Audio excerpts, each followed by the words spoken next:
ఇది అనపోతే అదిగాడైపోయేదండి. లేదులేండి, ఇబ్బంది పడతాను. లేకపోతే నేను చాలా ఇబ్బంది పడతాను. వాడు అబ్జెక్ట్ చేస్తాడు. దాన్ని మన పిల్లలు వచ్చి అతుక్కున్న ఒకసారి ఓవర్ఫ్లో ఉన్నప్పుడు ఎర్తింగ్ వచ్చింది. అది అంటుకున్నారు అనుకోండి మన మీద. నా కళ్ళ ముందు ఎంత అండి పెట్టలు ఎగిరిపోయినట్టు ఎగిరిపోయారు. చూసారనుకున్నాను, నా కళ్ళ ముందు చచ్చిపోయిన వాళ్ళు. మీరు డ్యూటీలో ఉన్నాం కదా మేడం. మేడం చెప్పండి మేడం.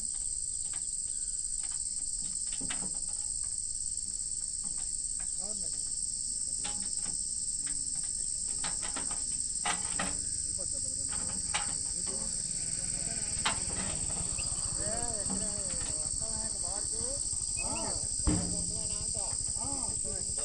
రైలు ఎడే కొట్టించుకోవాలి మీరు పెట్రోల్ పెట్టుకోకుండా ఇక్కడ కొట్టించుకోవాలండి.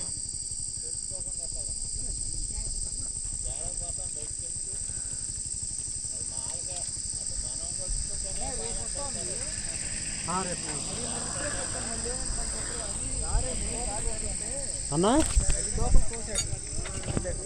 ఏది ముందుదా?